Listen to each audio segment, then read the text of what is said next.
Mobile ஜெஷன் நேயர்களுக்கு வணக்கம். ஈரோடு இடைத்தேர்தல் ரொம்ப பரபரப்பா போயிட்டு இருக்கு.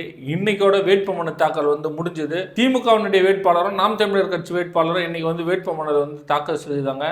வேட்புமனு வாபஸ் பெறும் நாள் 20ஆம் தேதி. இந்த ஈரோடு இடைத்தேர்தலில் பாத்தீங்கன்னா நிறைய கட்சிகள் நான் இந்த களத்துக்கு வரல அப்படின்னு சொல்லிட்டு நிறைய பேர் விலகிட்டாங்க. ஏன் அப்படின்னு சொல்லி நம்ம பார்த்தோம் அப்படின்னா, இது ஏற்கனவே எல்லாருக்குமே தெரியும். ஈரோடு தேர்தல் பாத்தீங்கன்னா ஃபர்ஸ்ட் EVK இளங்கோவன் பையன் நின்றுந்தாரு. அவர் மறைவுக்கு அப்புறம் EVK இளங்கோவனே நின்றுந்தாரு. அதுக்கு அடுத்தது இடைத்தேர்தல்ல இப்ப மறுபடியும் EVK மறைவுக்கு அப்புறம் நிறைய பேர் எதிர்பார்த்து இருந்தாங்க. காங்கிரஸ் கட்சி சார்பா EVK இளங்கோவன் சின்ன பையனை நிக்க வைப்பாங்க அப்படின்னு சொல்லிட்டு நிறைய பேர் எதிர்பார்த்த இந்த நிலையில ஈரோடு திமுகவே கைப்பற்றிடுச்சு. நிறைய பேர் பாத்தாங்க அப்படின்னா, காங்கிரசுக்கும் திமுகக்கும் அதாவது ஒரு சுமூகமான உறவு இல்லை அப்படின்னு சொல்லிட்டு நிறைய பேர் பேச்சுவார்த்தை அடிபட்டது. திமுக கூட்டணி கட்சிக்குள்ள ஒரு குழப்பமும் இருக்குதுன்னு சொல்லிட்டு பல தரப்புப்பட்ட மக்களும் பேசியிருந்தாங்க. இந்த நிலையில எங்க கூட்டணி கட்சியில எந்த குழப்பமும் இல்லை அப்படின்ற பட்சத்தில் தான் இப்போ திமுக சேர்ந்த வேட்பாளரை ஈரோடு இடைத்தேர்தலில் நிக்க வைக்கிறாங்க. இந்த ஈரோடு இடைத்தேர்தலில் பாத்தீங்கன்னா அதிமுகவும் நிக்கல,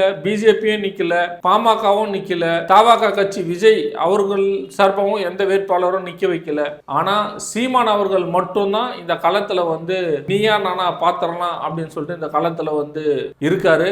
ஆனா நாம் தமிழர் கட்சி டெபாசிட் வாங்குமா அப்படின்னு சொல்லிட்டும் நிறைய பேர் பேசிட்டும் இருக்காங்க. ஏன் அப்படின்னா, ஈரோடு மண்ணின் மைந்தர் பெரியார் அவர்களை பற்றி தவறா பேசிட்டாரு அப்படின்னு சொல்லிட்டு எல்லாருமே கொந்தளிச்ச நிலையில, ஆனா ஈரோடுல அவருடைய வேட்பாளரை நிக்க வைக்கிறாரு. ஆனா இந்த இடைத்தேர்தலில் நாம் தமிழர் கட்சி எவ்வளவு வாக்கு வாங்குது அப்படின்றது தான் எல்லாருமே உன்னிப்பா கவனிச்சிட்டு இருக்கிற ஒரு விஷயம். ஏன் எந்த பெரிய கட்சியும் நிக்காத போது ஏன் இந்த கட்சி மட்டும் நிக்குது அப்படின்ற ஒரு கேள்விக்குறி இருக்கு. ஏன்னா அதிமுகவும் நிக்கல, பிஜேபியும் நிக்கல, தவாகவும் நிக்கல. பிஜேபி கூட்டணி யாருமே களத்தில் இல்லை, அதிமுக கூட்டணி யாருமே களத்தில் இல்லை.